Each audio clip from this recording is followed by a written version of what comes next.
"Someone get that child out of here now," a manager hissed at a waitress. She had brought her young daughter to her shift at the luxury restaurant, and the girl had just run into the main dining room. The little girl ran straight to a table with a powerful millionaire, hugged him, and shouted, "Daddy!" The entire restaurant stared in disbelief, ready to see the mother fired on the spot. What they didn't know was, this man was about to change her life forever. But before we dive into the full story, let me know where you're watching from and what time it is. Now, subscribe to the channel and let's get started. "Mommy, is Mr. Bubbles allowed to come to your work?" Maya asked, clutching her worn teddy bear to her chest. Sarah Jones looked at the clock on her nightstand. 6:35 in the morning. Her heart sank as she held her cell phone to her ear, listening to Mrs. Rodriguez explain between coughs that she had the flu and couldn't watch Maya today. "I'm so sorry, sweetie," Sarah said, hanging up the phone and sitting on the edge of her bed. "Mrs. Rodriguez is sick. Mr. Bubbles might have to come with us today."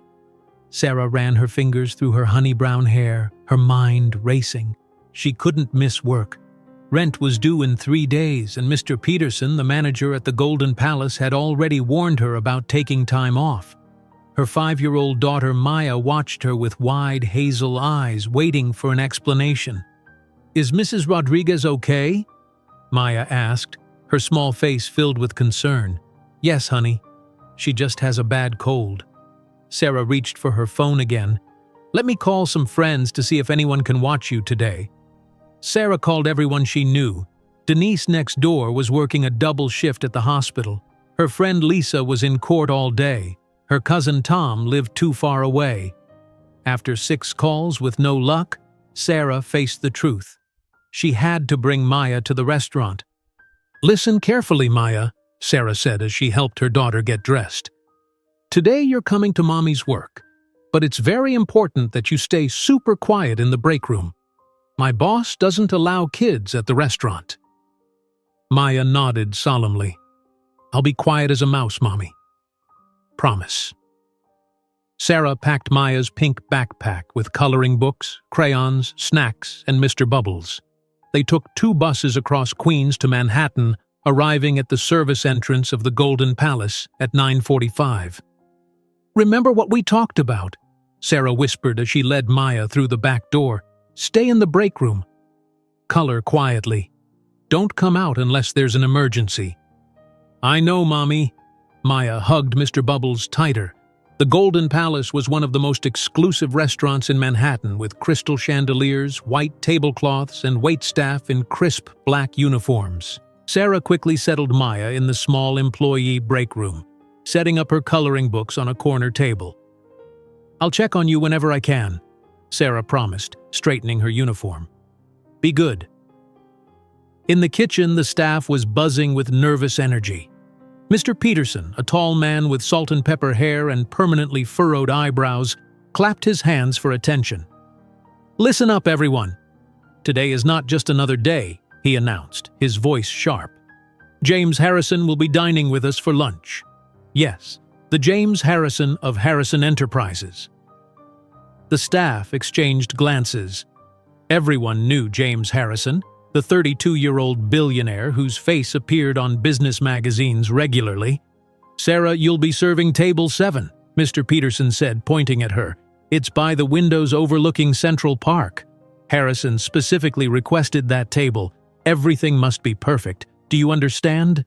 "Yes, sir," Sarah replied, her face carefully blank as her heart pounded against her ribs. The morning passed in a blur of preparations. Sarah checked on Maya twice, finding her contentedly coloring and munching on apple slices. The little girl gave her a thumbs up each time. At 12:15, James Harrison arrived with 2 business associates. Sarah watched from a distance as Mr. Peterson personally escorted them to table 7. James Harrison was tall with dark hair that had premature silver at the temples. He wore an expensive suit that fit him perfectly. Sarah approached the table with practiced professionalism. "Good afternoon, gentlemen. Welcome to the Golden Palace. May I start you with some drinks?" James didn't look up as he ordered sparkling water. Sarah kept her voice steady, writing down the orders while avoiding direct eye contact.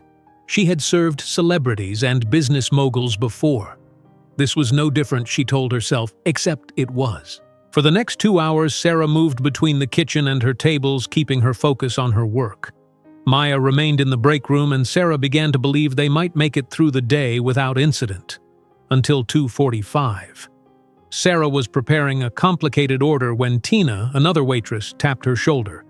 "Sarah, is that your daughter?" Tina whispered, pointing toward the dining room. Sarah's blood ran cold.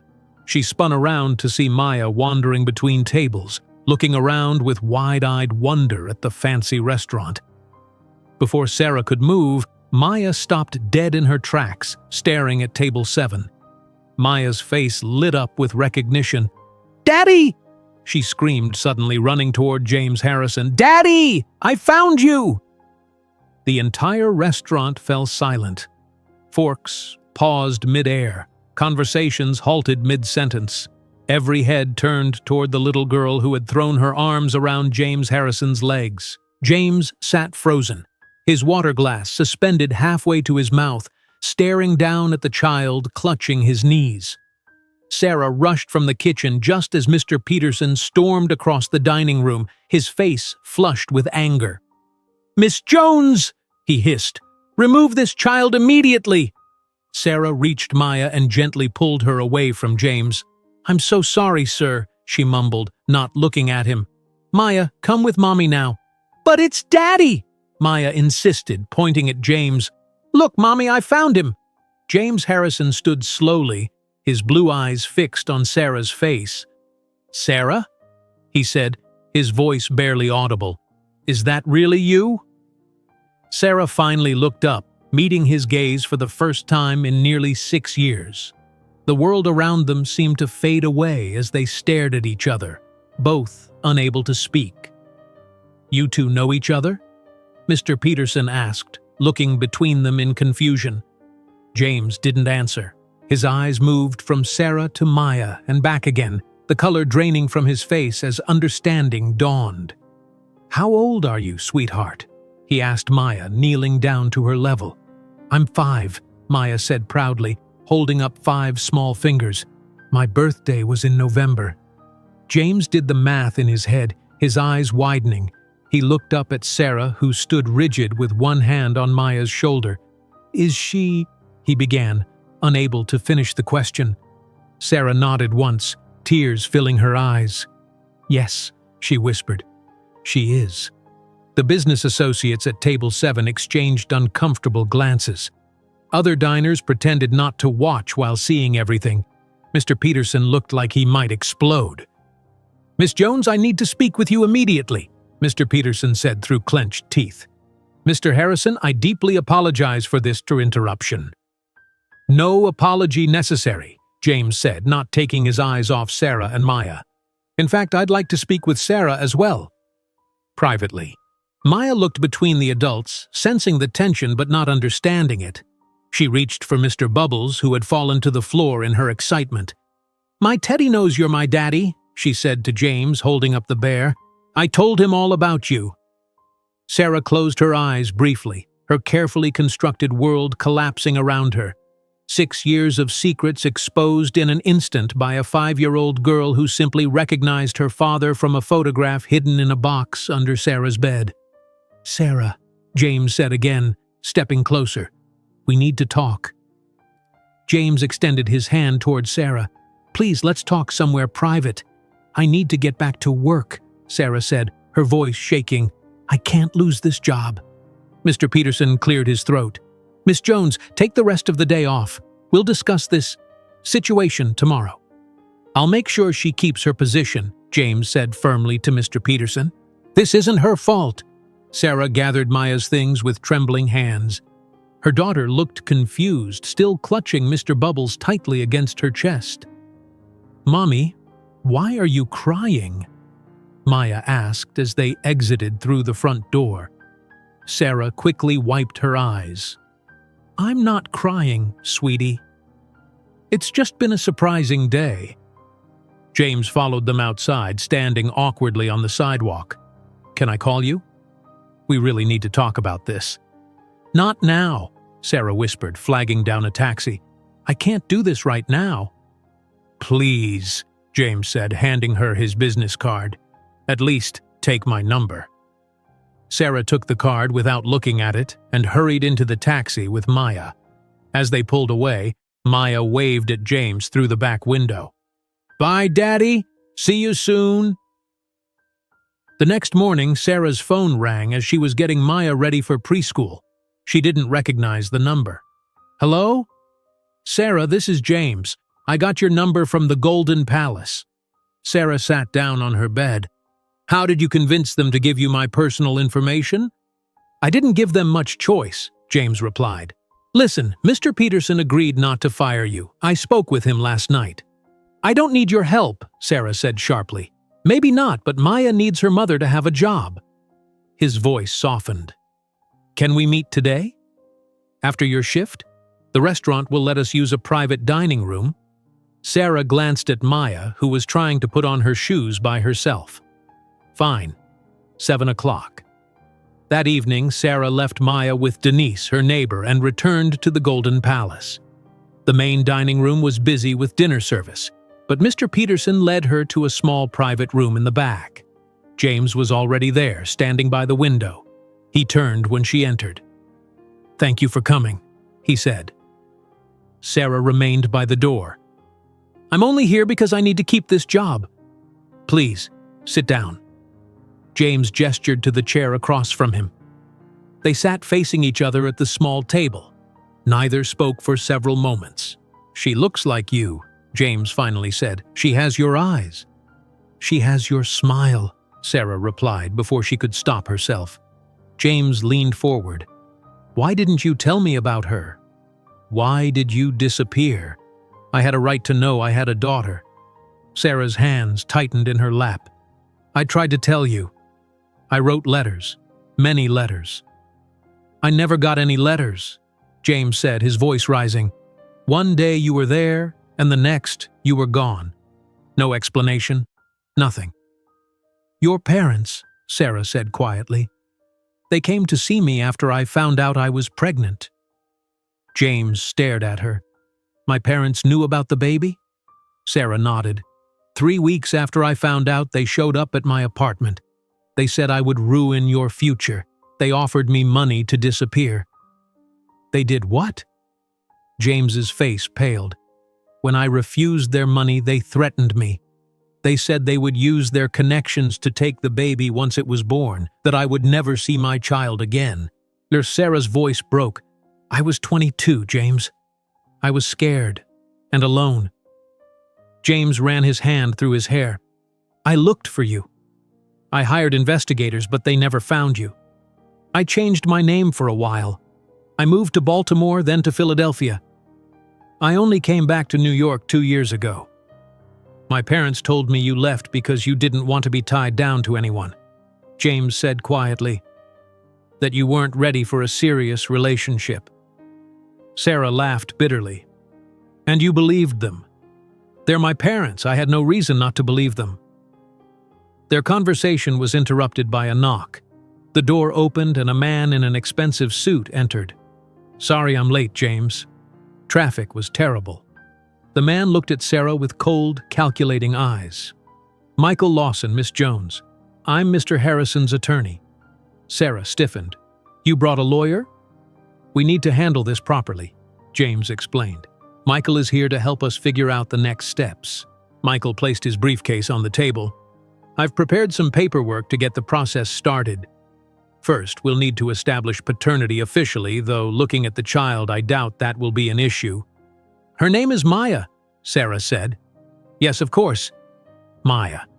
Michael continued. "Then we can discuss custody arrangements, visitation schedules, and financial support that will minimize disruption to Mr. Harrison's schedule." Sarah stood up. "Maya is not a business problem for you to solve." "Miss Jones, I understand this is emotional for you, but—" "No, you don't understand anything," Sarah snapped. "You're talking about my daughter like she's a contract negotiation." James touched Michael's arm. "Maybe we should continue this another time." Sarah grabbed her purse. "I should go. Maya will be wondering where I am. Sarah, please. James stood. I want to meet her, properly. I want to know my daughter. Sarah paused at the door. I'll think about it. When Sarah returned home, Denise was waiting, her eyes full of questions. After Maya was asleep, Sarah told Denise everything. Girl, these rich folks can hire the best lawyers in the country, Denise warned, pouring Sarah a cup of tea. You need to protect yourself and Maya. What should I do? Sarah asked. My cousin used this community lawyer when she had custody issues, Denise said, scrolling through her phone contacts. Lisa Chen. She helps people who can't afford fancy attorneys. The next morning, Sarah called Lisa Chen's office. Despite being told Lisa was overbooked, Sarah pleaded her case to the receptionist. Tell her it involves James Harrison of Harrison Enterprises. Please, I need help. 20 minutes later, Lisa Chen called back. I can meet you tomorrow at 10, Lisa said. I can't promise anything, but I'll hear your story. Lisa's office was small and cluttered, but the lawyer herself was sharp and focused. She listened carefully as Sarah explained everything. They're going to push for significant custody rights, Lisa warned. Are you opposed to him being in Maya's life? Sarah sighed. No, not if he genuinely wants to be her father. I just don't want her to become a part-time obligation or a business transaction. 3 days later, Sarah agreed to let James meet Maya at a small park near their apartment. She watched anxiously as James approached carrying a small gift bag. Hello, Maya, James said, kneeling down to her level. Do you remember me from the restaurant? Maya nodded. You're my daddy.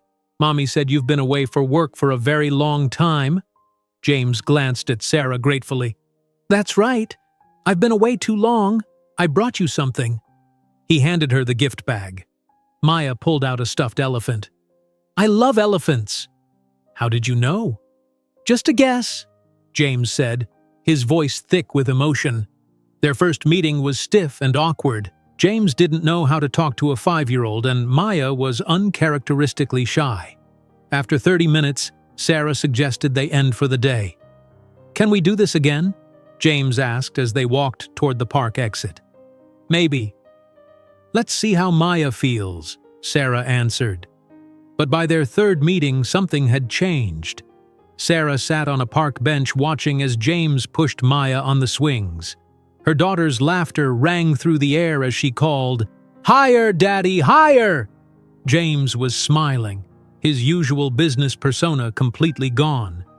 For a moment, Sarah allowed herself to imagine what might have been if his parents hadn't interfered, if they had raised Maya together. Be careful! Sarah called as Maya jumped from the swing. I've got her, James replied, catching Maya and spinning her around. Sarah's heart tightened. It was beautiful to see her daughter so happy, but terrifying too.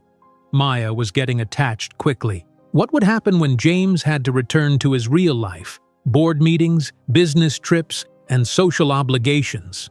Would Maya become a weekend appointment in his busy calendar? As if reading her thoughts, James set Maya down and said, Go try the slide. I want to talk to your mom for a minute. He sat beside Sarah on the bench. Thank you for letting me see her. She seems to like you, Sarah replied, watching Maya climb the ladder to the slide. I've been thinking about what you told me about my parents, James said. I'm going to confront them. Sarah turned to him. Be careful. They're very good at getting what they want. So am I, James said with determination. They had no right to keep her from me, to keep you from me. Before Sarah could respond, a sleek black car pulled up to the park entrance. A woman in an expensive suit stepped out, surveying the playground with cold eyes. James, Sarah said quietly, someone's here for you. James stood up from the bench as the woman from the black car approached them. She walked with confidence, her heels clicking against the pavement. Eleanor, James said, his voice suddenly formal. What are you doing here? Sarah immediately recognized the name, Eleanor Harrison, James's mother. I had to see for myself, Eleanor said, her eyes moving from James to Sarah, then landing on Maya at the slide. So it's true. This isn't the time or place, James said quietly. How did you even know we were here?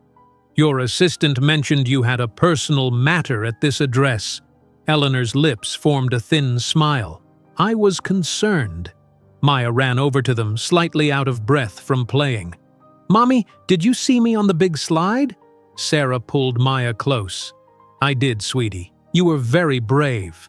Eleanor stared at Maya with an unreadable expression. James, introduce us. James hesitated, then knelt down beside Maya. Maya, this is my mother. She would be your grandmother. Maya looked up at Eleanor with curious eyes. Hello, do you like elephants too? Daddy gave me one. Eleanor didn't answer Maya's question. Instead, she turned to James. We need to discuss this situation privately. Not now, James said firmly. I'll call you tomorrow.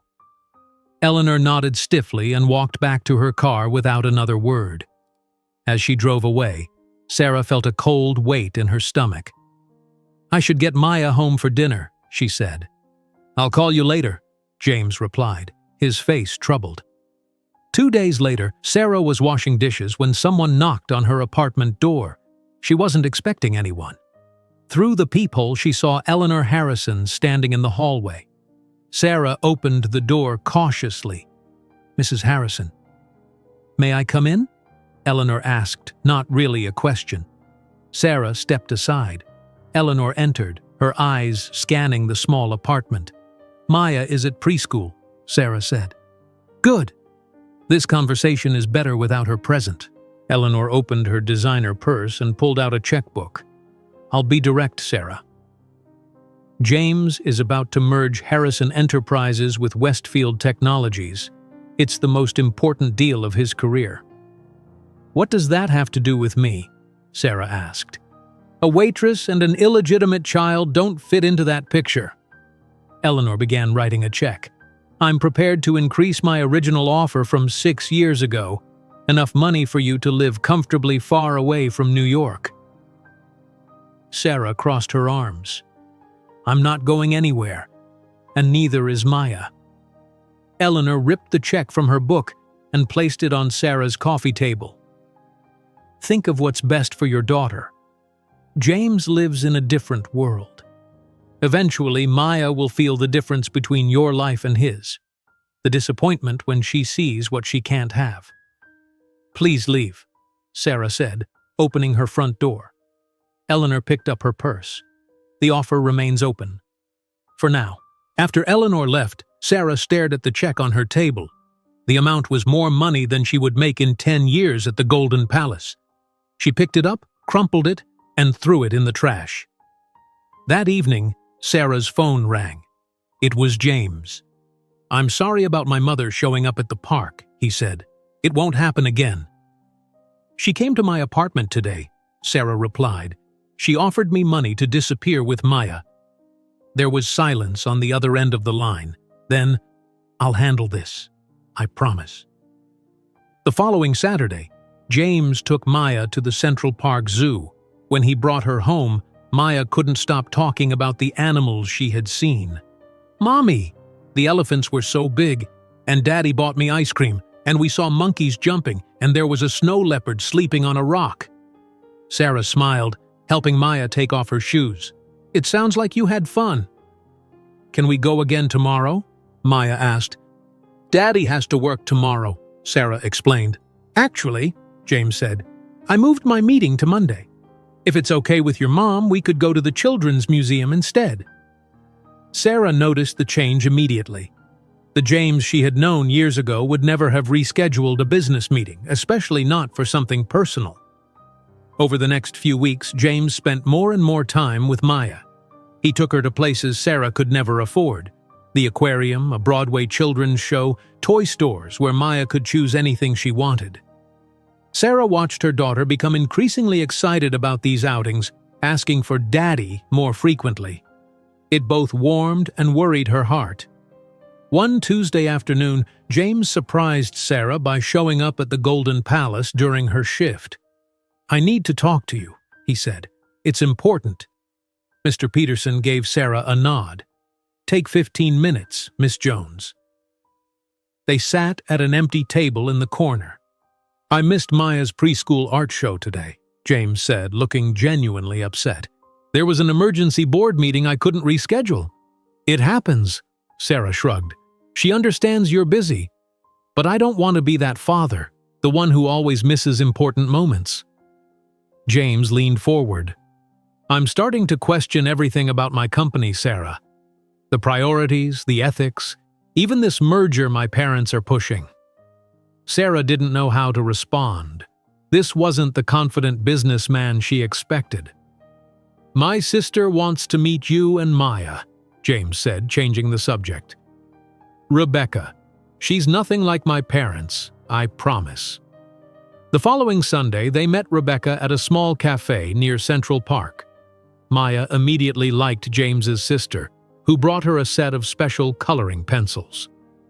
While Maya colored at their table, Rebecca pulled Sarah aside. "I've wanted to meet you for years," Rebecca said.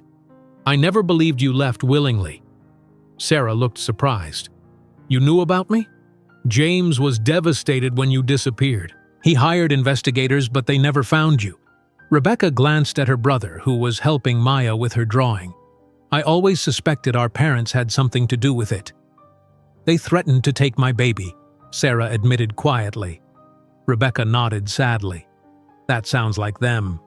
They're experts at getting what they want." She hesitated, then added, "You should know about Victoria Westfield. Her father owns Westfield Technologies. Our parents have been pushing James to marry her since before he met you. The merger is just their latest excuse." "Is he going to marry her?"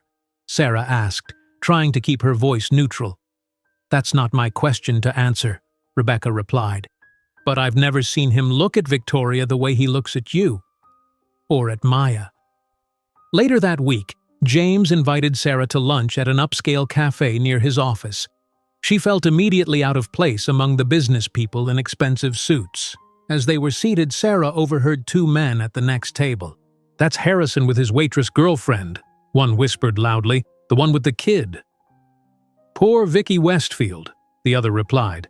"Guess the merger might need a different arrangement." Sarah's face burned with embarrassment. James, noticing her discomfort, signaled for the check without ordering. "I'm sorry about that," he said as they left. "People in my world can be cruel." "Your world," Sarah repeated. "That's just it, James. We live in different worlds." "It doesn't have to be that way," he insisted. That night, after putting Maya to bed, Sarah found a business magazine in her mailbox. Someone had anonymously sent it to her. On the cover was a photo of James with a beautiful blonde woman at a charity event. The caption read, "Harrison and Westfield, the perfect match." Sarah stared at the woman's confident smile, her perfect hair, her expensive jewelry. Victoria Westfield looked like she belonged in James's world. Sarah looked down at her own waitress uniform, still wrinkled from her double shift. When Maya came out of her bedroom, rubbing her eyes sleepily, she climbed onto Sarah's lap. "Mommy, when can we be a family like my friend Emma's parents? With a daddy who lives at home?" Sarah didn't know how to answer. She watched Maya fall back asleep, clutching the elephant James had given her, and wondered if allowing her daughter to love a father who belonged to such a different world would only lead to heartbreak. Sarah gently carried Maya back to bed, tucking the elephant beside her. The magazine with Victoria Westfield's perfect smile stared back at her from the coffee table. Sarah turned it face down before collapsing onto the sofa, her mind racing with doubts. Her phone buzzed with a text from James. "Board meeting emergency tomorrow. Need to reschedule Maya's ice cream date. We'll make it up to her. Sorry." Sarah sighed, knowing how disappointed Maya would be. This was exactly what she feared. Maya becoming just another appointment in James's busy schedule. The next morning, Howard Harrison paced the Harrison Enterprises conference room, checking his watch repeatedly. "Where is he?" Howard demanded, looking at the 12 board members seated around the massive table. This meeting was called for 8 o'clock sharp. "Perhaps traffic," suggested one older board member nervously. Howard scowled. "My son knows better than to be late today." The Westfield merger. The door opened and James rushed in, slightly out of breath. Sorry, I'm late. I had to stop by Maya's school to explain why I couldn't take her for ice cream today. An uncomfortable silence filled the room. Howard's face tightened. Now that my son has decided to join us, let's begin. The Westfield merger is at a critical stage. James took his seat at the head of the table opposite his father. He opened his folder as Howard continued. Thomas Westfield called me personally yesterday with concerns, Howard said, staring directly at James. It seems news of your situation has reached him. My daughter, you mean, James corrected. Maya is not a situation. Howard ignored this. The merger timeline needs to be accelerated. We cannot afford distractions right now. I assure you my personal life isn't affecting my work, James replied. Isn't it? Howard challenged. You missed the meeting with Tokyo investors last week. You rescheduled the Westfield technology review, and now you're late because of a child's ice cream date. Board members exchanged uncomfortable glances as James straightened in his chair. I'm still fully committed to Harrison Enterprises, James said firmly, but I'm also committed to knowing my daughter. Howard's voice lowered. If you can't prioritize this company at this critical moment, perhaps we should discuss temporary leadership changes until the merger is complete. The threat hung in the air. James looked around the table, seeing uncertainty on the board members' faces. His father had planted seeds of doubt about his commitment. That won't be necessary, James finally said. I'll ensure everything stays on track. After the meeting, James lingered in his office, staring at a photo of Maya on his phone. For the first time in his career, Harrison Enterprises didn't feel like the most important thing in his life. That same day, Sarah faced her own challenges at the Golden Palace. As she approached a table of businessmen, one man looked up with recognition. Hey, aren't you the waitress from the gossip sites? Harrison's baby mama? He asked loudly. Sarah's face burned as nearby diners turned to stare. May I take your order, sir? I'll have the steak, he said, then lowered his voice. And maybe some inside info on Harrison.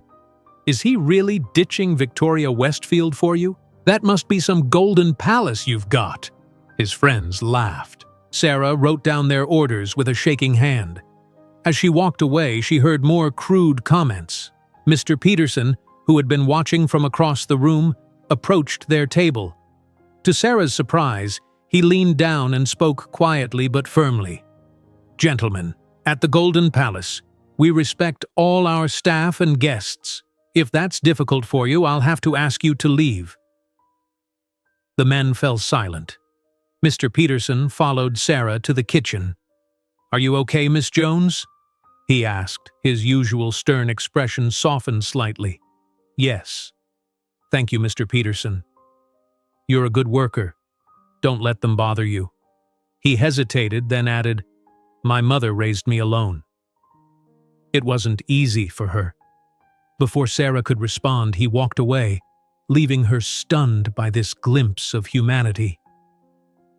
2 days later, Sarah opened her door to find Michael Lawson, James's lawyer, standing in the hallway with a leather briefcase. Miss Jones, I have some papers for you to review, he said without greeting. Mr. Harrison asked me to deliver them personally. Sarah reluctantly let him in. Michael spread several documents on her small dining table. These custody papers request weekend visitation rights for Mr. Harrison, Michael explained in his cold, professional voice. Also, Mr. Harrison would like to enroll Maya in Westside Academy starting next semester. It's the best private school in Manhattan. Sarah stared at him in disbelief. And James couldn't discuss this with me himself? He's extremely busy with the merger preparations. He thought this would be more efficient. Efficient? Sarah's voice rose. We're talking about my daughter's life, not a business deal. I can't afford Westside Academy. Mr. Harrison would cover all expenses, of course, Michael replied. That's not the point, Sarah said angrily. Maya has friends at her preschool. Her whole life is in this neighborhood. James can't just decide these things without talking to me first. Michael looked uncomfortable. I'll relay your concerns. After he left, Sarah called James, who didn't answer. She left a voice message. You don't get to make decisions about Maya's life through your lawyer. Call me when you're ready to actually talk to me yourself. James called back that evening, apologizing for sending Michael. I should have discussed it with you first.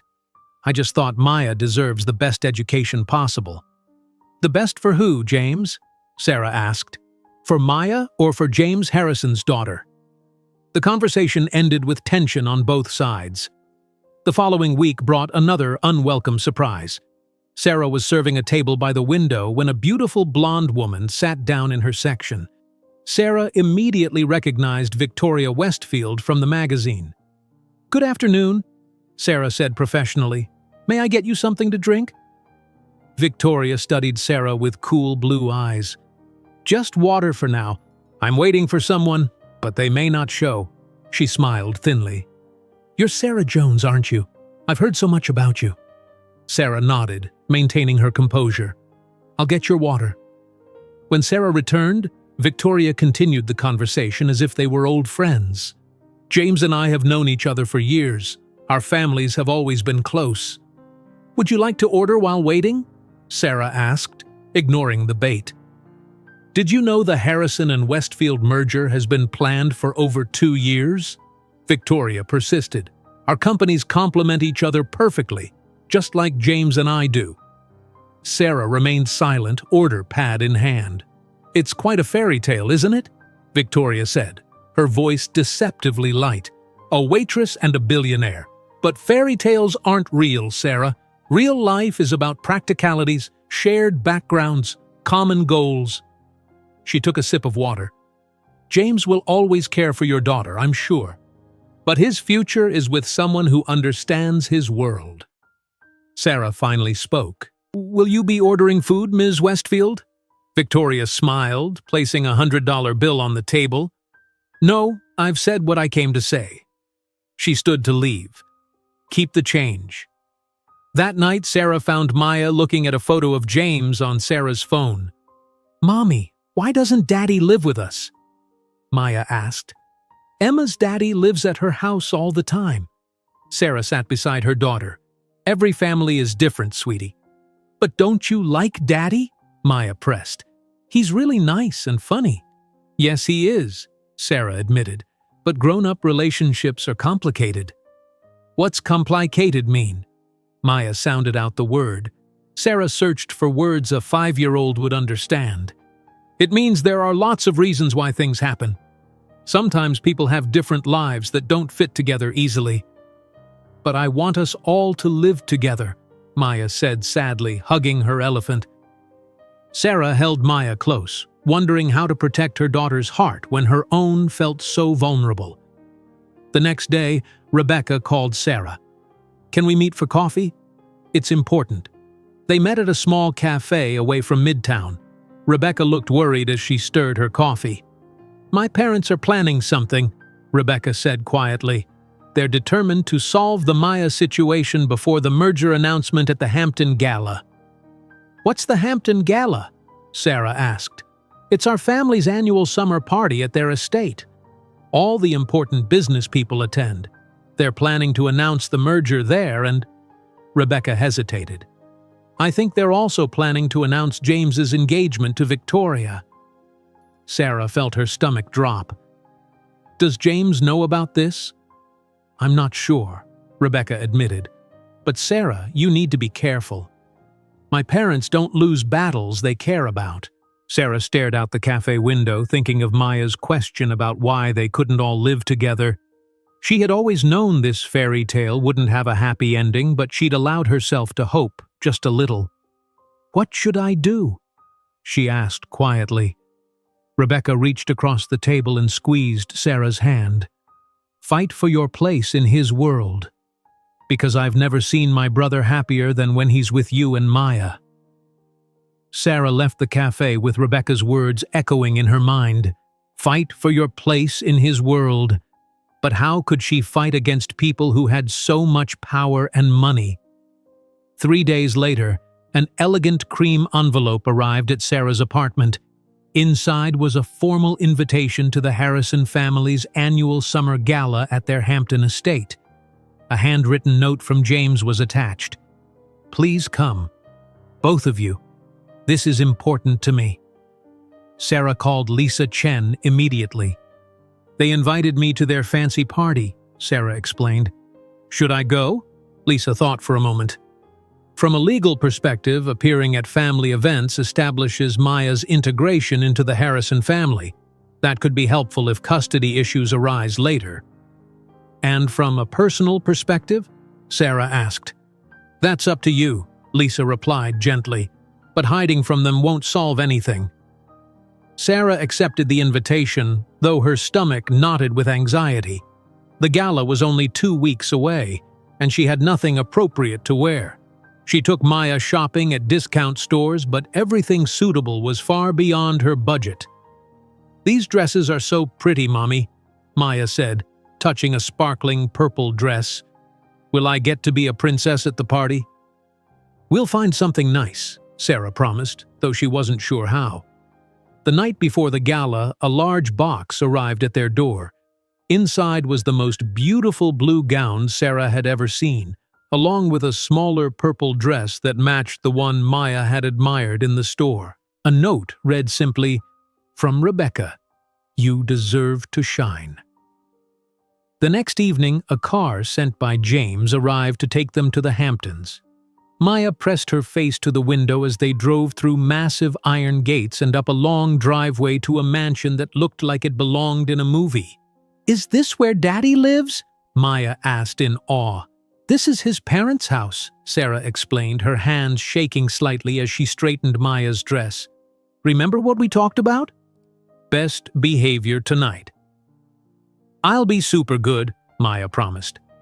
As they entered the mansion's grand foyer, Sarah felt immediately out of place despite her beautiful dress.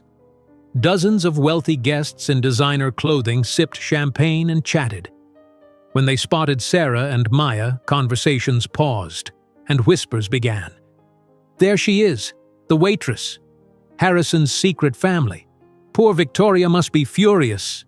Sarah held Maya's hand tighter, ready to turn around and leave when James appeared beside them. "You both look beautiful," he said, his eyes lingering on Sarah. "I'm so glad you came." He led them into the massive ballroom, proudly introducing them to important-looking people. Sarah noticed how some seemed genuinely friendly while others barely hid their judgment. "And this is David Chen, our Chief Technology Officer," James said, introducing them to a kind-faced man. "So you're the famous Maya," David said, kneeling to Maya's level. "Your dad talks about you all the time." Maya smiled shyly. "Do you work with my daddy?" "I do. He shows me your drawings whenever you give him one." Sarah was surprised. "You keep her drawings at the office?" she asked James quietly. "I have them framed on my desk," he admitted. As the evening continued, Maya's natural charm won over many guests. Even some board members who had looked disapproving at first were soon smiling at her questions and stories. From across the room, Eleanor Harrison watched, her face a mask of controlled displeasure. Howard stood beside her, deep in conversation with an older man Sarah didn't recognize. "That's Thomas Westfield," James explained, following her gaze. "Victoria's father." "Where is Victoria tonight?" Sarah asked cautiously. "Around somewhere? Does it matter?" Rebecca approached, elegant in a green dress. "Maya, would you like to see the garden fountain? It has colored lights." While Rebecca took Maya outside, James guided Sarah toward a quiet terrace away from the crowd. The summer night was warm, with stars visible above the manicured gardens. "Thank you for coming tonight," James said. "It means a lot to me." "Your sister helped convince me," Sarah admitted, "and she sent the dresses." James smiled. "Rebecca always had better judgment than the rest of us Harrisons." They stood quietly for a moment, watching the party through the glass doors. "This isn't my world, James," Sarah finally said. "Everyone here knows it." "Maybe it's not my world either," James replied. Not anymore. Sarah looked at him, surprised. Since finding Maya, finding you again, I've been rethinking everything, he continued. The company, the merger, what I really want from life. What do you want? Sarah asked softly. James moved closer. I want... Music suddenly stopped inside, replaced by the sound of someone tapping on a microphone. Howard Harrison stood on a small stage at the front of the ballroom. We should go back in, James said. My father is about to give his annual speech. They returned as Howard began speaking. Friends, colleagues, valued partners. The Harrison family welcomes you to our home to celebrate another successful year. Sarah watched Maya return with Rebecca, her daughter's eyes wide at the crowd's attention on Howard. Today, I'm particularly proud to announce the finalization of our merger with Westfield Technologies, Howard continued. This partnership will create the most innovative technology company in America. Applause filled the room. Howard raised his hand for silence. And soon, he added with a smile, we'll have another announcement about James's engagement to Victoria Westfield, solidifying our company's partnership. The room erupted in applause again. Sarah felt the blood drain from her face. She looked at James, who appeared completely shocked. What? He whispered. I never... Across the room, Victoria Westfield smiled triumphantly, accepting congratulations from nearby guests. Eleanor Harrison stood beside her, nodding approvingly. Sarah couldn't breathe. The room seemed to spin around her. Without thinking, she pushed through the crowd to Maya, grabbed her hand, and headed for the door. Sarah, wait! James called after her. I didn't know about this. But Sarah kept walking, pulling a confused Maya along with her. Mommy, why are we leaving? Maya asked. Is the party over? Yes, sweetie, Sarah said, her voice breaking. The party's over for us. Outside, Sarah asked the driver to take them back to the city immediately. As they drove away, she saw James running down the driveway after them, but she didn't ask the driver to stop. The next morning, Sarah woke to her phone buzzing constantly with notifications. James had called 17 times and left multiple messages, all saying variations of the same thing. He had no knowledge of his father's announcement. He wasn't engaged to Victoria. He needed to talk to Sarah. She silenced her phone without listening to all the messages. When she went to get the newspaper outside her door, she froze. On the front page of the New York Daily News was a photo of her and Maya at the gala, alongside a picture of James and Victoria. The headline read, Harrison's secret family and fiancé, double life exposed. Sarah dropped the newspaper and rushed back inside, drawing the curtains closed. Her phone rang again. James. She didn't answer. It rang again. Rebecca this time. Sarah hesitated, then answered. Are you okay? Rebecca asked without preamble. No, Sarah admitted. How could he do this? He didn't, Rebecca insisted. James had no idea Dad was going to make that announcement. He's furious. He's been trying to reach you all night.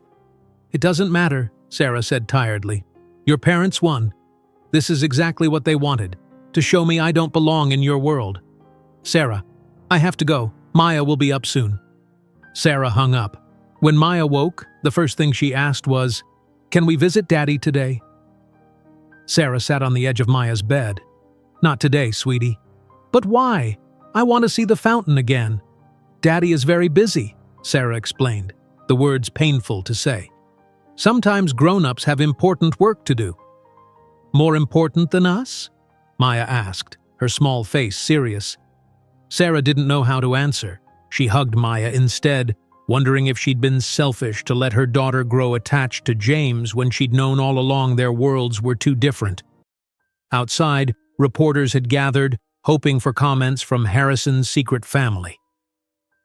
Sarah kept the curtains closed and ignored their knocks, feeling trapped in the small apartment that had once felt like a safe haven. For 3 days, Sarah kept Maya inside their apartment to avoid the reporters. When they finally left, she returned to work, facing even more curious stares and whispers at the Golden Palace. Don't pay attention to them, Mr. Peterson told her as she tied on her apron. "Just do your job." Sarah nodded gratefully. "Thank you for not firing me through all of this." "You're my best waitress," he said simply, then walked away. After her shift ended, Sarah found James waiting beside her car in the restaurant parking lot. "Please talk to me," he said. "I've called you 27 times. "I have nothing to say," Sarah replied, unlocking her car door. "I didn't know about that announcement," James insisted. "I would never agree to marry Victoria." Sarah sighed. "It doesn't matter, James. Your parents made their point. I don't belong in your world, and I was stupid to think this could ever work." "That's not true."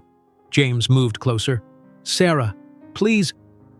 "I have to pick up Maya from Denise's," Sarah cut him off, getting into her car. The next morning, Sarah opened her apartment door to leave for work and found James sitting on the floor in the hallway. "What are you doing?" she asked, startled. "You won't answer my calls." "You won't talk to me at the restaurant," James said, standing up. "I'm not leaving until you hear me out." Sarah glanced at her watch. "I'll be late for work. 5 minutes, please." Sarah crossed her arms. 5 minutes. "I confronted my parents about the announcement," James began. "There was never any plan for me to marry Victoria. They made it up to drive you away." "Well, it worked," Sarah said bitterly.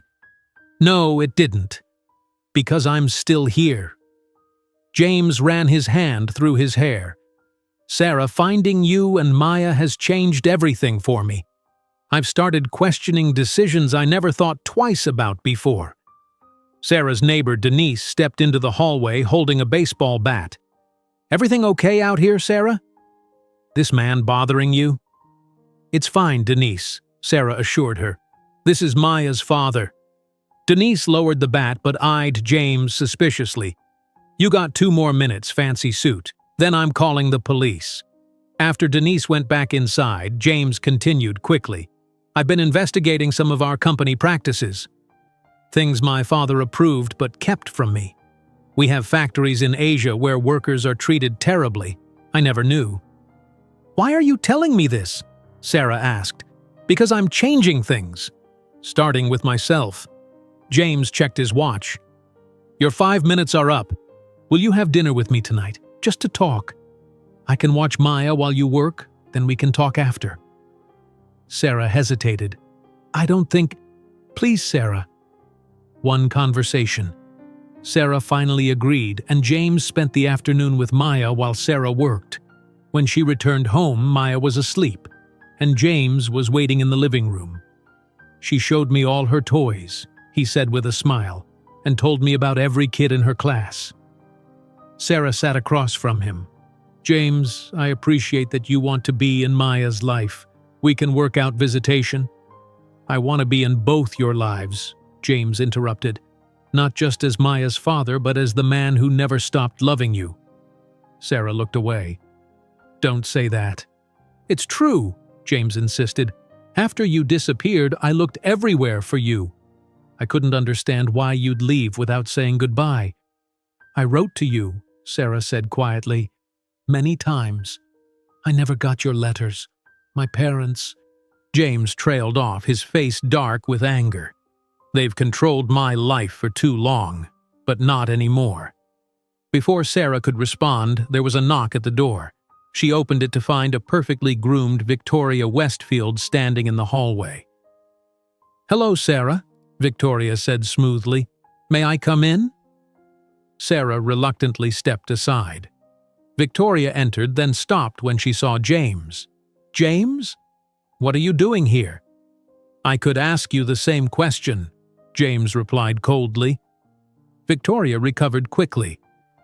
"I came to have a private word with Sarah. Woman to woman.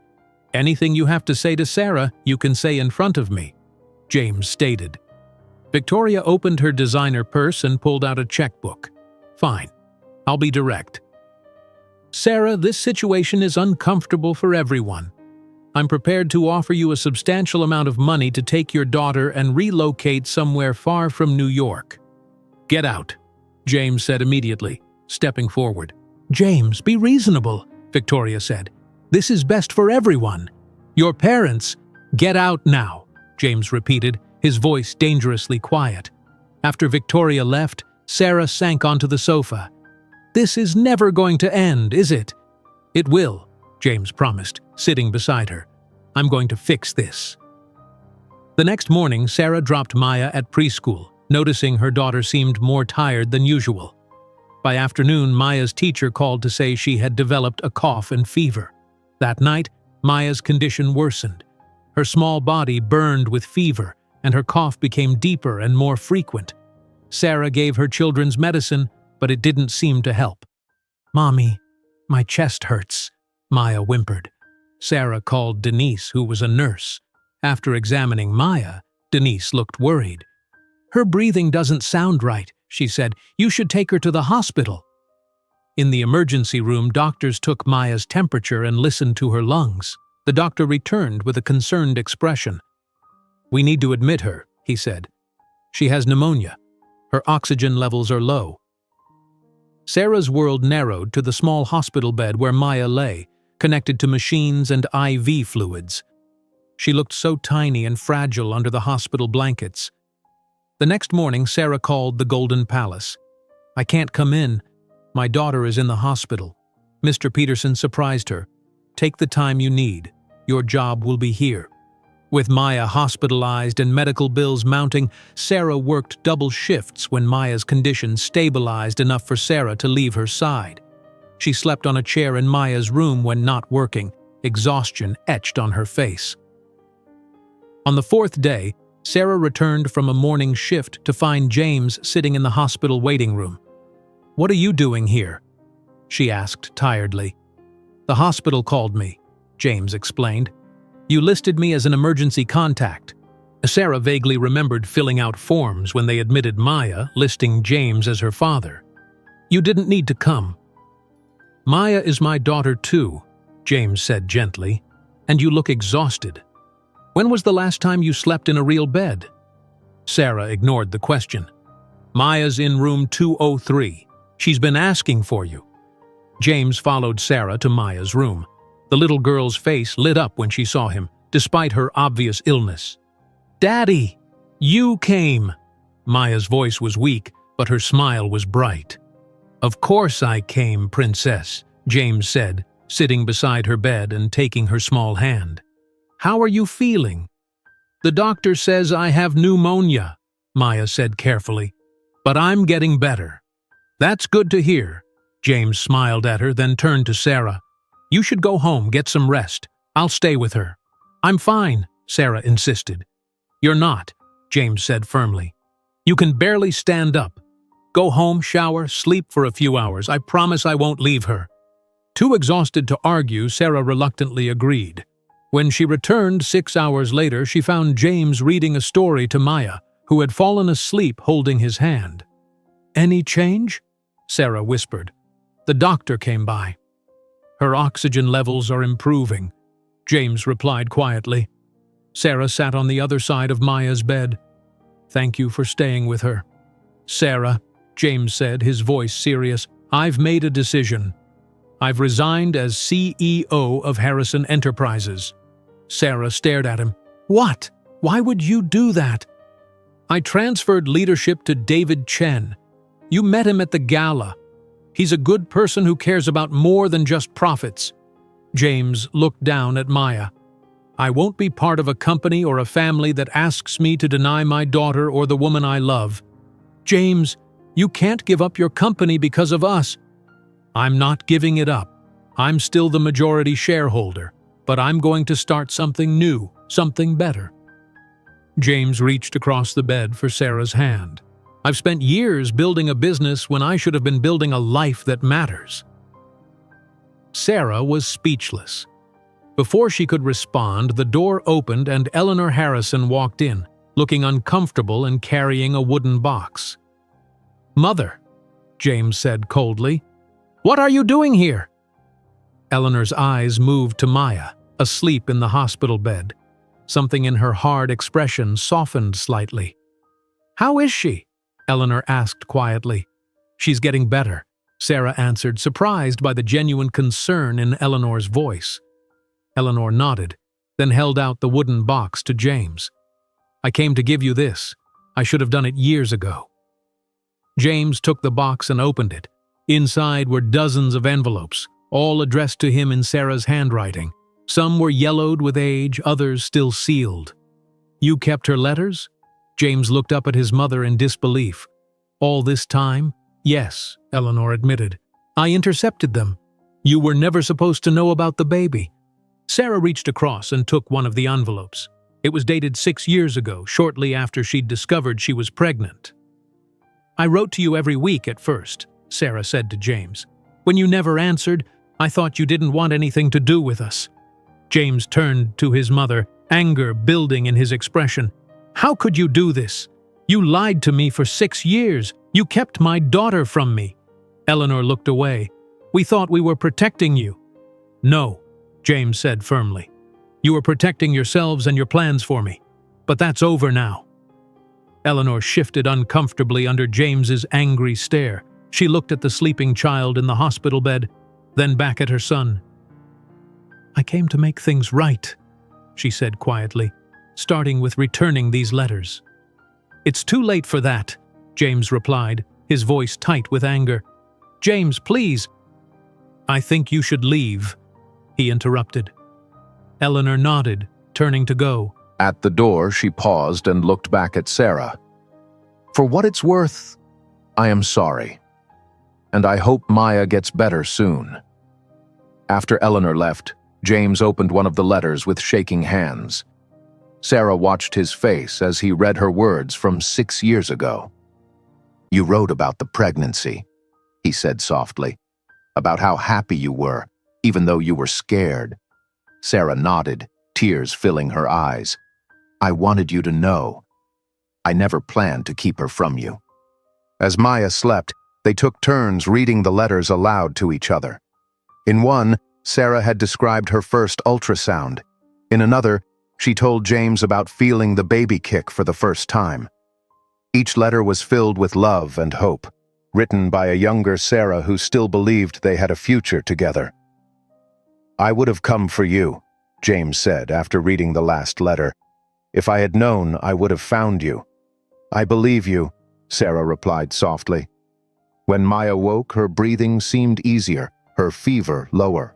"Mommy, I'm hungry," she said, which the nurse told them was an excellent sign. Over the next 2 days, Maya's condition improved steadily. Sarah and James maintained a constant vigil by her bed, taking shifts to ensure one of them was always there. During the quiet hours while Maya slept, they had long overdue conversations about their past, their present, and what they wanted for the future. "Tell me more about resigning from your company," Sarah said one evening as they shared a hospital cafeteria dinner. "I've been thinking about it for weeks," James explained, "even before the gala disaster. Finding you and Maya made me question everything about my life." "What will you do now?" James's eyes brightened. "I want to start something new. A smaller, more ethical technology company focused on educational software, programs that help kids learn in different ways." "That sounds wonderful," Sarah said. "It's actually because of Maya," James admitted. "Watching her learn things, seeing how her mind works, it gave me the idea. Technology should help children, not just make companies money." The next afternoon, Rebecca arrived carrying a large bag full of books, stuffed animals, and art supplies. "For my favorite niece," she announced, setting the bag beside Maya's bed. "I'm your only niece, Aunt Rebecca," Maya giggled, already looking through the treasures. While Maya explored her gifts, Rebecca pulled Sarah and James aside. "How are you two doing?" she asked. "Better," Sarah replied. "We're talking things through." "Mother told me she gave you the letters," Rebecca said to James. "It's about time." James nodded grimly. "I still need to deal with Father. He hasn't even called to ask about Maya." "He will," Rebecca assured him. "Mother actually seems affected by seeing Maya in the hospital. I've never seen her like this before." That evening, after Rebecca left and Maya was asleep again, Sarah noticed James staring intently at his phone. "What is it?" she asked. "My father," James replied. He finally sent a message asking to meet tomorrow. He says we need to discuss the company situation. Are you going to go? James nodded. I need to make my position clear. I won't let them interfere in our lives anymore. Our lives? Sarah repeated softly. James looked up at her. Yes, our lives. If you'll let me be part of yours again. The next morning, while Maya was having tests, James left to meet his father at the Harrison family home in Manhattan. He returned 3 hours later, his face tight with anger, but also relief. How did it go? Sarah asked as he sat beside her in the hospital waiting room. About as well as expected, James said. I told him I wouldn't return to the company unless things changed dramatically. I gave him an ultimatum: accept you and Maya as my family or lose me entirely. What did he say? At first, he tried to convince me I was making a mistake. Then he got angry. James took a deep breath. But then he admitted something. The investigators I hired after you disappeared, they actually found you. Sarah stared at him. What? My father paid them to tell me they couldn't find you. He knew where you were the whole time. James's hands clenched into fists. All those years I thought you had chosen to disappear. You were just a few hours away. I can't believe they would go that far, Sarah whispered. I can, James said bitterly, but it's over now. I made it clear that my relationship with them depends on how they treat you and Maya. 2 days later, Maya's doctor announced she could go home. Her lungs were clear, and her fever was gone. She'll need rest for another week, the doctor explained. No school or physical activities yet. While preparing for discharge, Sarah received a call from Lisa Chen. How's Maya doing? Lisa asked. Much better. Coming home today. That's great news. Listen, Sarah, we need to discuss legal protections for Maya. With everything that's happened, it's important to establish clear rights and responsibilities. Sarah glanced at James, who was helping Maya pack her toys. Yes, you're right. When can we meet? How about tomorrow afternoon at my office? I'll be there, Sarah promised. After hanging up, Sarah explained the call to James. Legal protections? He asked, frowning. You don't trust me to take care of Maya. It's not about trust, Sarah explained gently. It's about making sure Maya is protected no matter what happens. Between us, between you and your family, anything. James looked hurt but nodded. I understand. I'll come with you to the meeting. Thank you, Sarah said, relieved he wasn't angry. As they left the hospital, Sarah worried about returning to her small apartment. Maya needed rest and quiet, but the reporters might still be watching their building. James seemed to read her thoughts. I have an idea, he said as they reached his car. I own a small beach house in Long Island. It's quiet, private. No one would bother us there. I don't know. Sarah hesitated. I'd need to take more time off work. Mr. Peterson already told you to take the time you need, James reminded her. Maya needs to recover somewhere peaceful. What about your new company plans? They can wait a few days, James said. This is more important. Sarah finally agreed. They stopped briefly at her apartment to pack clothes and necessities, then drove to Long Island. The small beach house turned out to be a beautiful 2-story home right on the water, with large windows facing the ocean. You call this small? Sarah asked as they pulled up. James smiled sheepishly. Compared to my parents' place, yes. Maya, still tired from her illness but excited by the new surroundings, explored the house slowly, holding both their hands. Is this your house, Daddy? She asked. Yes, Princess. I come here sometimes when I need quiet time to think. Can we stay forever? Maya asked innocently. James and Sarah exchanged glances, neither knowing how to answer. That evening, after Maya fell asleep in a bedroom decorated with seashells and starfish, Sarah and James sat on the deck overlooking the ocean. The sound of waves filled the comfortable silence between them. Thank you for bringing us here, Sarah finally said. It's beautiful. I bought this place 5 years ago, James told her. I used to come here alone and just stare at the water. I always felt something was missing from my life, even with all the success. "And now?" Sarah asked softly. "Now I know what was missing." James turned to face her. "It was you. It was Maya. It was having a real family instead of just a successful career." Sarah looked down at her hands. "I'm scared, James." "Of what?" "Of depending on someone else. I've been on my own for so long. What if this doesn't work out? What if we try, and then Maya gets hurt when it falls apart?" James reached for her hand. "I can't promise it will be easy. But I can promise I'll never walk away again. You and Maya are my priority now, above the company, above my parents, above everything." Sarah looked into his eyes, seeing the sincerity there. Slowly, she nodded. "One day at a time, okay? We have a lot to figure out." "One day at a time," James agreed. The next morning, they found Maya standing at the large living room window watching the waves.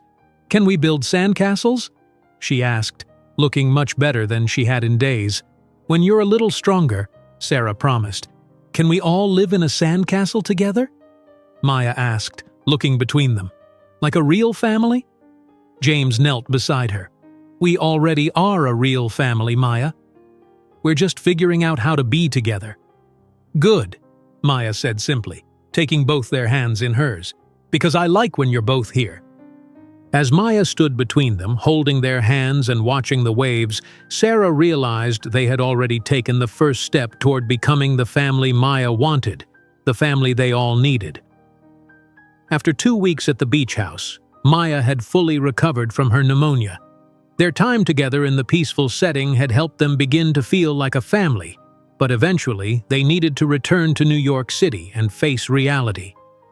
"I don't want to leave," Maya said as they packed their things. "Can't we stay here forever?" "We can come back on weekends," James promised, "but I need to start my new company, and you need to go back to school." "And I need to return to work," Sarah added. James looked up from folding Maya's clothes. "You know you don't have to go back to waitressing right away. I can help with expenses until you decide what you want to do next." Sarah shook her head firmly. "I appreciate that, but I need to keep my job at the Golden Palace." "My independence isn't negotiable, James." James nodded, understanding this was important to her. "I respect that, but if you ever want to make a change, just say the word." Upon their return to the city, James officially announced his resignation from Harrison Enterprises at a press conference. Reporters shouted questions about his secret family, but James kept his answers focused on the company. "I'm leaving the company in the capable hands of David Chen," he told the press. "I remain a major shareholder, but I'm ready for new challenges that better align with my personal values." That evening, Sarah invited Denise over for dinner to thank her for her help during Maya's illness. James cooked for them, surprising Sarah with his kitchen skills. "Where did you learn to cook like this?" Sarah asked as he served perfectly grilled salmon. "During my bachelor years," James replied with a smile. "I got tired of takeout." And Denise watched them interact, noticing how comfortable they seemed together. "So what happens now?" she asked directly. "Are you two living together?" "What's the plan?" Sarah and James exchanged glances. "We're figuring things out," Sarah said. "Right now, I'm still at my apartment, and James is staying at his place. But we're looking for something new," James added. "A fresh start." The next day, they began touring neighborhoods, looking for a home that would work for all of them. James wanted to buy a luxurious penthouse in Manhattan, but Sarah felt it was too extravagant and too far from Maya's school. "What about Brooklyn?" Sarah suggested. "It's more family-friendly." They found a beautiful brownstone in a quiet Brooklyn neighborhood with good schools nearby. It had 4 bedrooms, a small backyard, and a home office for James. The moment they walked in, Maya ran from room to room excitedly. "Can I have the blue room?" she asked, pointing to a bedroom with large windows. "If that's the one you like," Sarah said, smiling at her daughter's enthusiasm. As they toured the house, James watched Sarah carefully. "What do you think? Is this something you could see as home?" Sarah nodded. "It feels right. Not too grand, not too small. a middle ground. That's what I want for us, James said quietly. A middle ground where both our worlds can exist together. The following week, as they prepared to sign the papers for the brownstone, James received a call from his mother. "Your father and I would like to see Maya," Eleanor said, "properly this time, not in a hospital room." James's immediate response was to refuse, but Sarah surprised him by suggesting they consider it. "Maya deserves to know her grandparents," she explained when James questioned her. "Even if they've made mistakes." "They did more than make mistakes, Sarah. They deliberately kept us apart for years." "I know," Sarah acknowledged, "and I haven't forgiven them for that. But for Maya's sake, we should at least give them a chance to be better grandparents than they were parents." They arranged to meet Howard and Eleanor at a park, neutral territory where Maya could play if she felt uncomfortable. On the day of the meeting, Sarah felt anxious as they approached the park bench where the elder Harrisons waited. Howard looked older than Sarah remembered, less intimidating. Eleanor wore a casual outfit, the first time Sarah had seen her in anything other than formal attire. "Thank you for coming," Eleanor said, her usual confident tone replaced by something almost nervous. Howard stood awkwardly, then knelt to Maya's level. "Hello, Maya. I'm your grandfather, Howard." Maya looked at him curiously. "Do you like chess? Daddy says you taught him to play." Howard's face brightened. "I love chess. Would you like to learn?" To everyone's surprise, Howard pulled a small travel chess set from his jacket pocket. He and Maya sat at a nearby table where he patiently began teaching her the names of the pieces. "I didn't expect that," James admitted quietly. Eleanor watched her husband with Maya. He's been practicing what to say to her for days. He even bought books about connecting with grandchildren. Sarah noticed how Eleanor awkwardly tried to engage with Maya, bringing her a juice box when she looked thirsty, asking careful questions about her school and friends. The older woman's usual polish seemed diminished by genuine effort. Later that week, James suggested they begin attending family therapy. "We have a lot of baggage to work through," he explained. "Not just between us, but also how to handle my parents, how to co-parent effectively. I want us to build the strongest foundation possible." Sarah agreed, and they began weekly sessions with Dr. Martinez, a family therapist with a warm office filled with children's books and toys for Maya to play with during their sessions. During their third session, Dr. Martinez asked James about his fears for their future. "I'm terrified of being the kind of father my father was," James admitted, his voice cracking slightly, "putting business before family. Being so focused on success that I miss the moments that really matter." Sarah reached for his hand. "The difference is you're aware of that fear, and we're facing it together." Dr. Martinez nodded approvingly. That awareness is the first step to breaking patterns.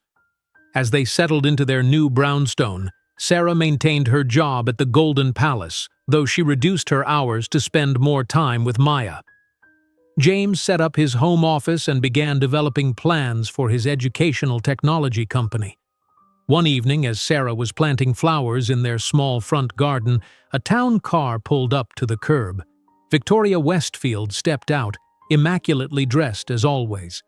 "Hello, Sarah," Victoria said coolly. "Is James home?" "Yes," Sarah replied, standing up and brushing dirt from her jeans. "He's inside with Maya." Victoria's perfect eyebrows lifted slightly at Sarah's lack of concern about her presence. "I need to speak with him. It's about the merger." Sarah led Victoria inside, where James was helping Maya with a puzzle on the living room floor. "Victoria?" James said, clearly surprised. "What are you doing here?" "I wanted to talk business," Victoria replied, glancing around the modest home with barely concealed judgment. "The Westfield merger is moving forward with David Chen, but my father wanted me to make one final appeal to you." "Appeal for what?" James asked. Victoria straightened her designer jacket. "This whole situation is becoming a distraction. The markets are questioning your judgment, abandoning your company for this." She gestured vaguely around the room. We still believe a personal union between our families would strengthen the business relationship. It's not too late to reconsider your situation." Maya looked up from her puzzle, sensing the tension in the room. James stood.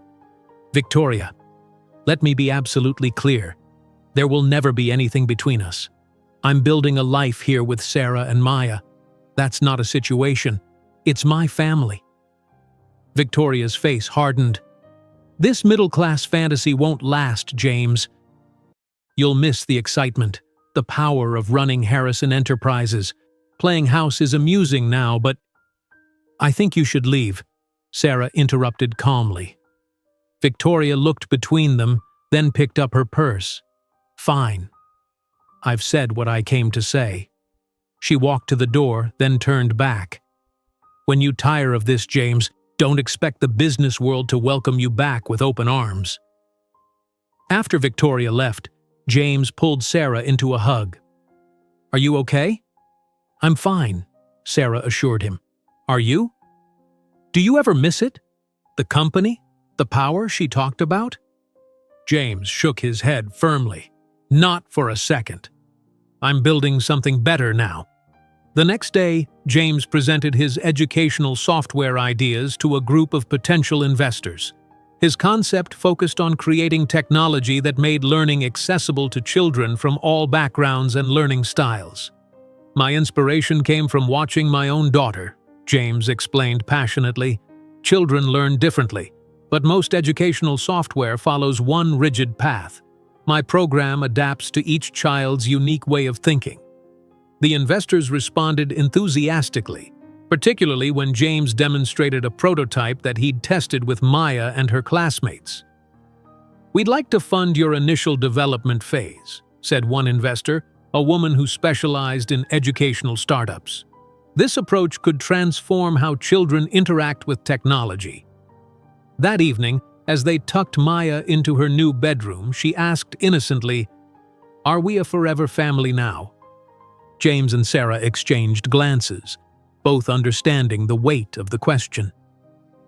"We're working on forever," Sarah told her gently. "But what matters is that we love you, and that won't ever change." Maya seemed satisfied with this answer, hugging her elephant close as she drifted off to sleep. In their own bedroom later, James and Sarah talked about Maya's question. "What do you think about forever?" James asked quietly. Sarah took his hand. "I think we're building it day by day, and so far it's pretty good." James smiled, pulling her close. Pretty good is just the beginning. As the weeks passed, James and Sarah's relationship grew stronger in their new Brooklyn home. One evening, while Maya was asleep upstairs, they sat at the kitchen table surrounded by papers and notebooks. "I've been thinking," James said, tapping his pen against a blank page. "We should use some of my money to help others." Sarah looked up from her laptop. "What kind of help are you thinking about?" "Something meaningful.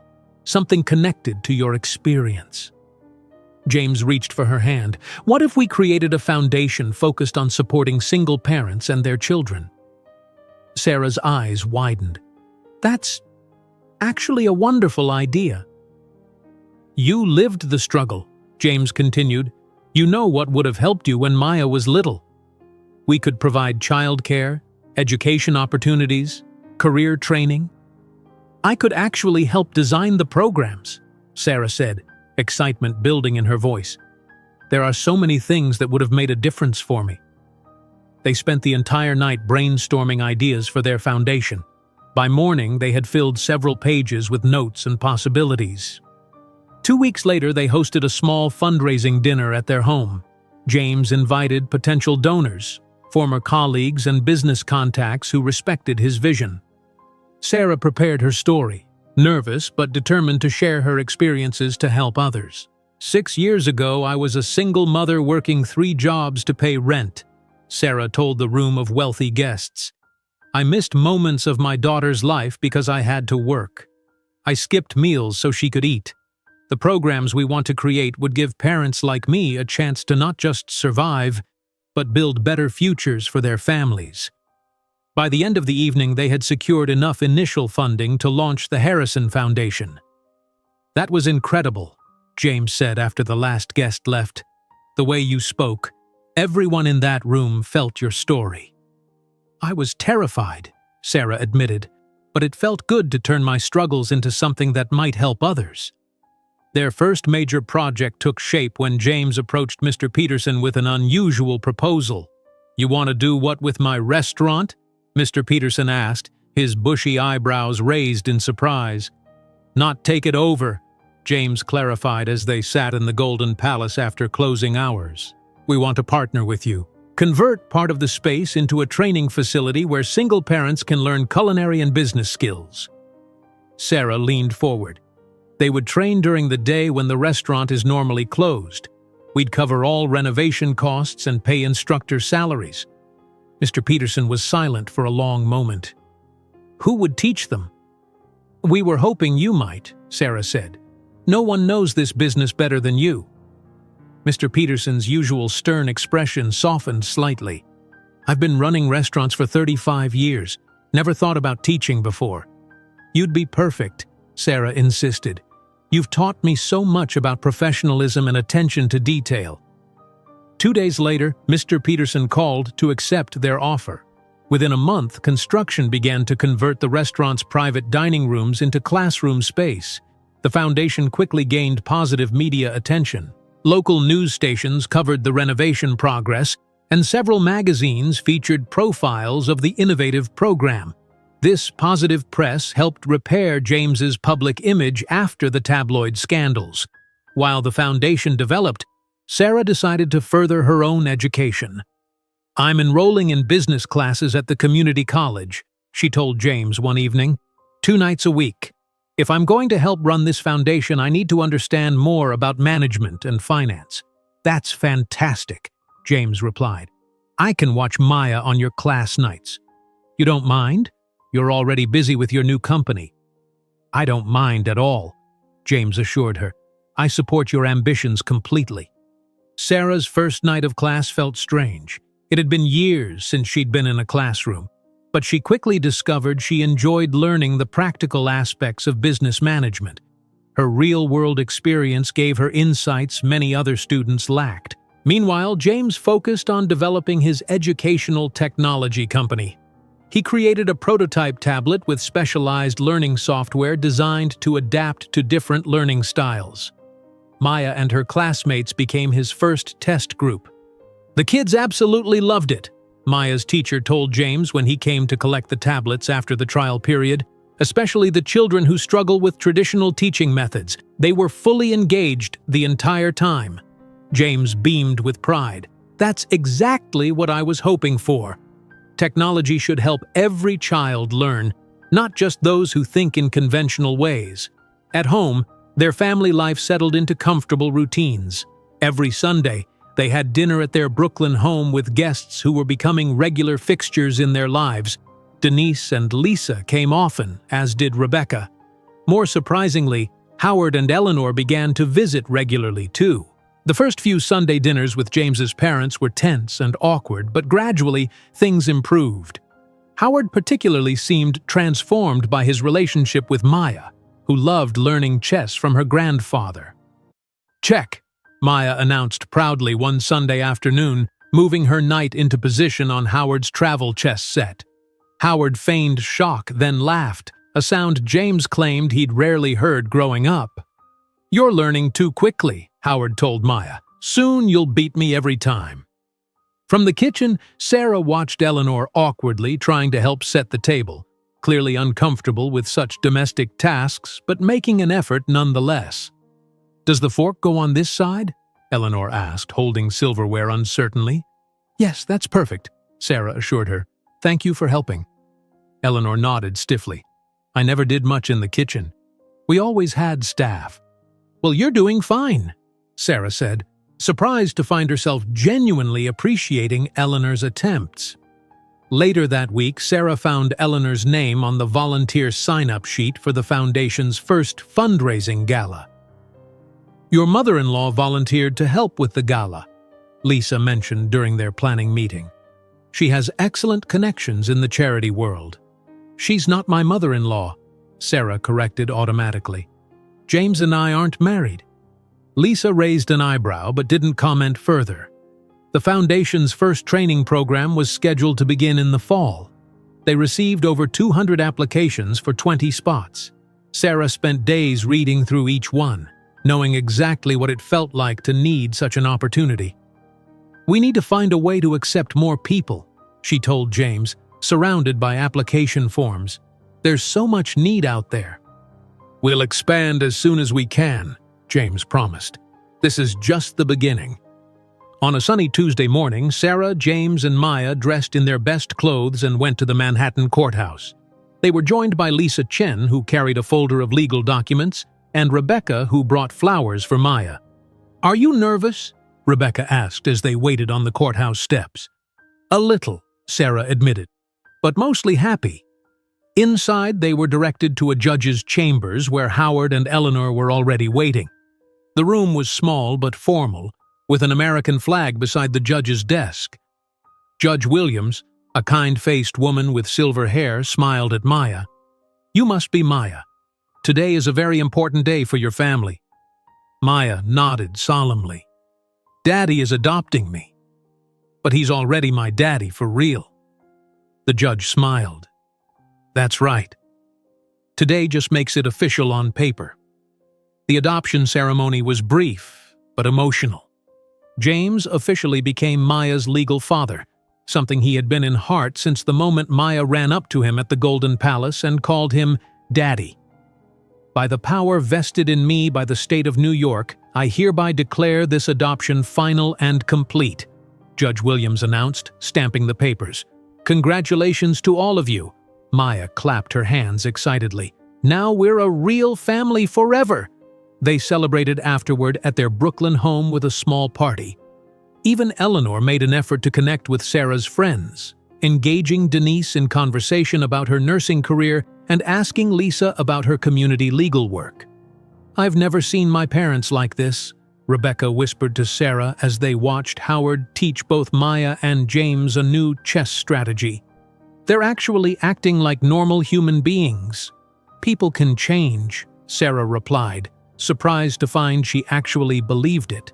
That night, after everyone had gone and Maya was asleep, Sarah found James in his home office, looking at adoption certificate.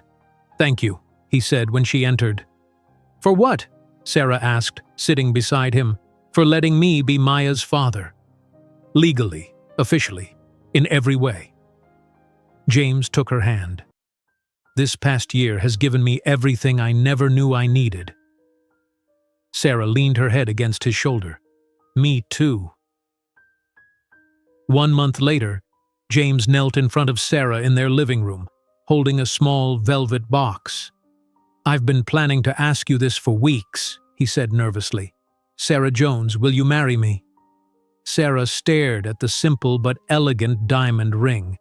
"James, Before she could answer, Maya came running into the room in her pajamas. "Say yes, Mommy." "I helped Daddy pick the ring." Sarah laughed, looking between Maya's excited face and James's hopeful one. "Yes," she said finally. "Yes, I will marry you." As James slipped the ring onto her finger, Maya clapped her hands. "When are we getting married?" James looked at Sarah. "Whenever and wherever you want." Sarah thought for a moment.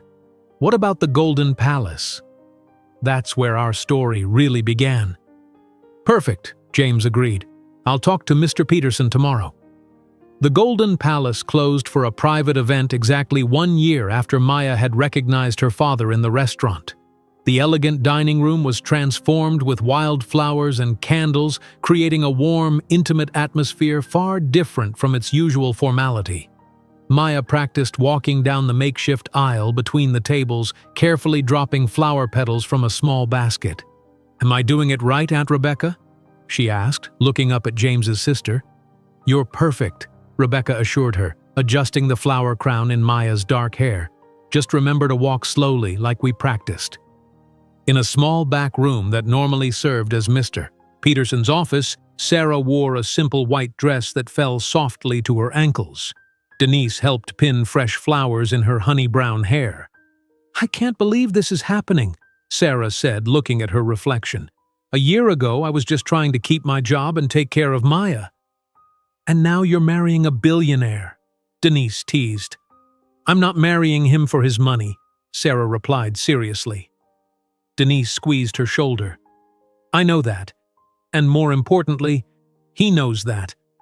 Meanwhile, James adjusted his tie in another room, with Howard standing awkwardly nearby. "Son," Howard began hesitantly, "I want you to know I'm proud of you." James looked up in surprise. His father had rarely expressed pride in anything James had done. "Thank you," James said carefully. "Not for the business success," Howard continued, "for having the courage to build the life you wanted, even when your mother and I fought against it." He looked down at his hands. "I was wrong about Sarah, about many things."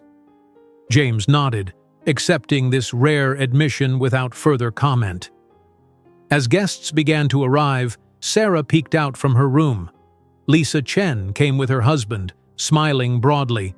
Mr. Peterson greeted everyone in an unusually cheerful mood, wearing his best suit. To everyone's surprise, Howard and Eleanor Harrison entered the restaurant, Eleanor wearing a conservative blue dress and actually smiling at people she would have ignored a year ago. The small ceremony began with Maya walking down the aisle, dropping flower petals carefully as she'd practiced. James stood at the front, his face lighting up when he saw Sarah enter. She walked alone, choosing not to be given away by anyone, her steps confident as she joined James. "We decided to do things differently today," the officiant explained to the guests. "Sarah and James will exchange vows with Maya standing between them, symbolizing the family they've become." Maya took her place between her parents, holding both their hands as they shared their vows. "Sarah," James began, his voice slightly shaky, "a year ago, you walked into my life again by chance, but I'm staying by choice. I promise to love you and Maya every day, to be patient as we continue building our life together, and to never take either of you for granted." Sarah smiled, tears in her eyes. "James, you came back into our lives in the most unexpected way, but now I can't imagine life without you. I promise to trust in our future, to build something meaningful with you, and to remember that the best things sometimes come from the moments we least expect." After they exchanged rings, Maya was invited to speak too. "I promise to be a good daughter," she said seriously, "and to help you both when you're sad, and to pick up my toys." Laughter filled the restaurant as they officially became a family. During the reception, Mr. Peterson surprised everyone with a heartfelt toast.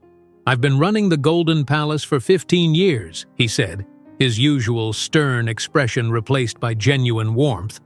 "I've served presidents and movie stars, but I never saw anything as remarkable as what happened at Table 7 1 year ago." He raised his glass. "Sometimes the finest meals come from ingredients we never planned to combine."